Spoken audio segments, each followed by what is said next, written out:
बिस्मिल्लाहिर्रहमानिर्रहीम। अस्सलाम वालेकुम नाज़रीन, आप यूट्यूब चैनल देख रहे हैं। मैं इमरान खान हूं। इमरान खान के खिलाफ आपका बुग़्ज़ इस लेवल तक चला गया कि आप पैसा, इज्जत, सब कुछ दाव लगाने पर तैयार हैं सिर्फ इमरान खान को नीचा दिखाने के लिए। लोग एक कदम भी पीछे हटने के लिए तैयार नहीं है। मैं यहां पे यूरोप में हूं गुज़िश्ता 10 दिन से। मैं जहां पे गया हूं ना, लोग एक ही बात पूछते हैं कि इमरान खान बाहर कब आएगा, कि इमरान खान बाहर कब आएगा। और उन्होंने उम्मीद सिर्फ इमरान खान से लगाई हुई है। ये लगभग 1 करोड़ से ज्यादा ओवरसीज पाकिस्तानी है जो पूरी दुनिया में है। ये इतनी बड़ी तादाद है कि एक मुल्क बनता है इतने लोगों का। और ये 1 करोड़ से ज्यादा पाकिस्तानी पूरी ताकत से इमरान खान के साथ खड़े हैं। ये आटे में नमक के बराबर बहुत थोड़े से लोग हैं जो किसी और पॉलिटिकल पार्टी के हो सकते हैं। ये सबके मिला के 5% भी नहीं होंगे। पाकिस्तान में इमरान खान की जितनी मकबूलियत है, ओवरसीज पाकिस्तानियों में उससे बहुत ज्यादा मकबूलियत है। और लोग इमरान खान को अपने मसीहा के तौर पे देख रहे हैं कि वो पाकिस्तान को इस गर्दाब से निकाल सकता है। वैसे भी आप देखें तो पाकिस्तान के जितने भी मसाइल हैं उनमें 90% जो इस वक्त सूरत हाल है, अगर इमरान खान के मामला या जो पॉलिटिकल इस्तेकाम पाकिस्तान में आ जाए, वो मामला ठीक हो जाए तो मामला बेहतरी की तरफ चल पड़ेगा। लेकिन नहीं, एस्टेब्लिशमेंट ने भी और तजर्बे करने तो कर ले। पाकिस्तान की एस्टेब्लिशमेंट ने फैला दी। ये पाकिस्तान की एस्टेब्लिशमेंट का किया धरा, चादर और चार दीवारी का तकद्दुस पामाल कर दिया। औरतों को कभी सड़कों के ऊपर घसीटते हैं, कभी खवातीन को गिरफ्तार कर लेते हैं, कभी जो है वो इद्दत जैसे घटिया और बेहुदा केसेस बना देते हैं। अब ये जिस किस्म का इन्होंने गंद मारा पाकिस्तान की एस्टेब्लिशमेंट ने, ये वो फैलाई हुई नफरत है। एक दिन हम सारे इस नफरत की आग में जलें, इससे बेहतर है इस आग को बुझाया जाए। और ये काम जो एस्टेब्लिशमेंट गंद मार रही है पाकिस्तान में, या जो नफरत फैला रही है, ये उसको रुकना पड़ेगा, उसको पीछे हटना पड़ेगा। आज सारे इमरान खान पे मुंह उठा के इल्जाम लगा देते हैं। बहुत सारे लोगों के बारे में बहुत सारी चीजें आई हैं, लेकिन इमरान खान के बारे में क्या आया कि सेहूनियत इमरान खान को पसंद नहीं करती। अब सारी जिंदगी इमरान खान पे इल्जाम क्या लगाया जी, यहूदी एजेंट है, सेहूनियों का एजेंट है, ये कहते थे इनको जी, इसराइली एजेंट है, ये भी कहते थे इमरान खान को। तो जनाब अब वो अंदर से पता चल रहा है, जो ईमेल्स लीक हुई उनके अंदर से, कि जनाब इमरान खान तो बहुत पक्का मुसलमान है। इमरान खान तो बड़ा मजबूत आदमी है, झुकने वाला आदमी नहीं है, बल्कि खतरनाक आदमी है। जो एस्टेब्लिशमेंट गंद मार रही है पाकिस्तान में, या जो नफरत फैला रही है, ये उसको रुकना पड़ेगा, उसको पीछे हटना पड़ेगा।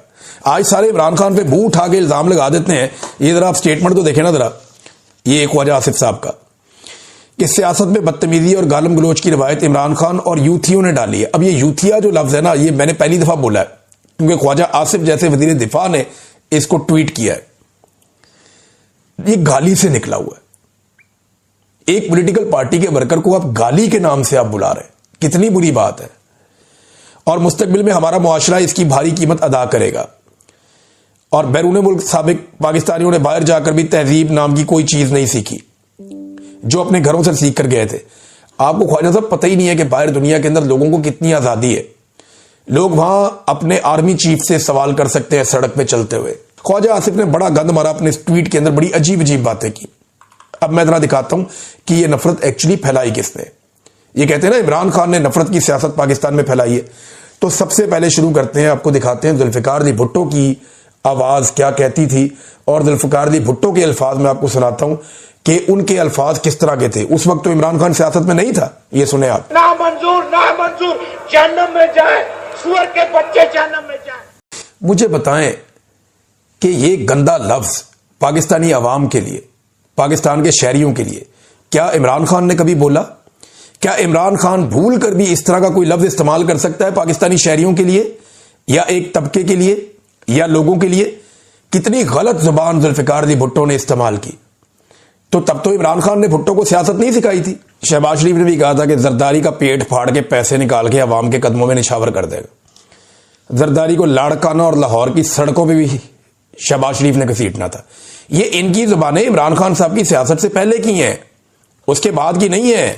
ख्वाजा आसिफ साहब जो ये ट्वीट कर रहे हैं, जरा उनकी जुबान मुलायदा फरमा लीजिए कि औरतों को वो गार्बेज यानी गंद कह रहे हैं। औरतों को असेंबली के अंदर खड़े होकर सुने जरा, अंदाजा करें एक रुकन असेंबली को ये किस अल्फाज में मुखातिब कर रहे हैं। क्या ये भी इनको इमरान खान ने सिखाया था? अभी तो मैंने आपको MQM पीपल्स पार्टी और PMLN की वो वाली लड़ाइयां नहीं सुनवाई जो इमरान खान साहब की सियासत का उरूज आने से पहले ये एक दूसरे के साथ लड़ते थे।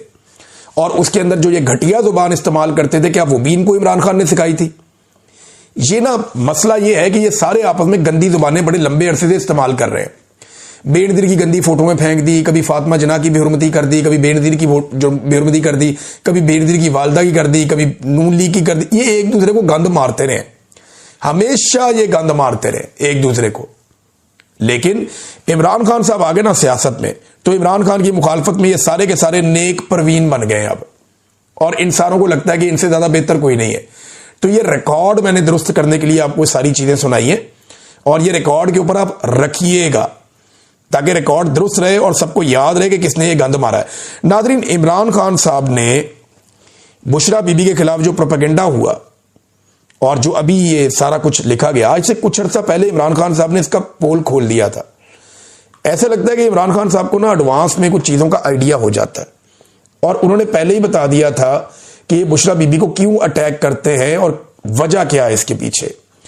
इमरान खान साहब ने बताया था कि बुशरा बेगम पर जुल्म इसलिए किया जा रहा क्योंकि मेरे दौर में जब आसिम मुनीर को ओहदे से हटाया गया तो उन्होंने जुल्फी बुखारी के जरिए बुशरा बीबी को मुलाकात का पैगाम भेजा था, जिसे बुशरा बेगम ने टुकरा दिया था। इसीलिए आसिम मुनीर ने उन पर सख्तियां रखी हुई हैं। शुरू दिन से ही इनकी कोशिश है कि बुशरा बेगम पर सख्ती करके मुझे तोड़ा जाए। और अब ये आर्टिकल आपके सामने, ये जुलाई 15, 2025 का स्टेटमेंट है इमरान खान साहब का। और मैंने जुल्फी बुखारी साहब से जब पूछा था तो उन्होंने कंफर्मेशन दी थी, उन्होंने कहा था जी बिल्कुल ये स्टेटमेंट ठीक है इमरान खान साहब का, क्योंकि बात करके उन्होंने कोशिश की थी कि उनकी बुशरा बेगम से मुलाकात करवाई जाए, लेकिन फिर वो मुलाकात के लिए बुशरा बेगम ने इनकार कर दिया था। तो अब ये इमरान खान साहब के बकौल जो बदला बुशरा बेगम से लिया जा रहा है वो इसलिए लिया जा रहा है। अब नाजरीन, यहां पे एक और बड़ी जबरदस्त चीज है जिसकी निशानदेही की है, यही बुशरा बीबी पे कीचड़ उछालने के हवाले से जो खबर है उसमें।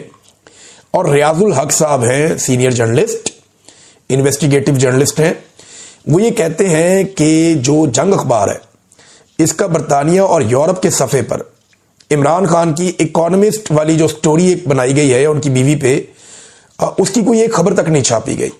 इसकी क्या वजह हो सकती है? सादी वजह है, यहां पे रूल ऑफ लॉ है, यहां पे अदलिया आज़ाद है, यहां पे जजेस जो हैं वो आज़ाद फैसले देते हैं, पाकिस्तान जैसे जजेस नहीं है। यहां पे अगर ये खबर छापेंगे तो इनके ऊपर केस हो जाएगा। जब केस होगा तो इनको वहां पे साबित करना पड़ेगा कि ये खबर ठीक है। कैसे साबित करेंगे? यही पंगा जो है वो जो डिजिटल प्लेटफॉर्म जिसने इस खबर को छापा है उसके साथ भी हो सकता है। पाकिस्तान तरीके इंसाफ के लोगों से मेरी बात हुई, उन्होंने कहा जी हम इसके ऊपर मुशावरत कर रहे हैं और हम इसके ऊपर काम कर रहे हैं। ये ज्यादती की गई है और 1-2 दिन के अंदर हम ये फैसला कर देंगे कि हमने किस तरीके से इस मामले को कानूनी लड़ाई में तब्दील करना है।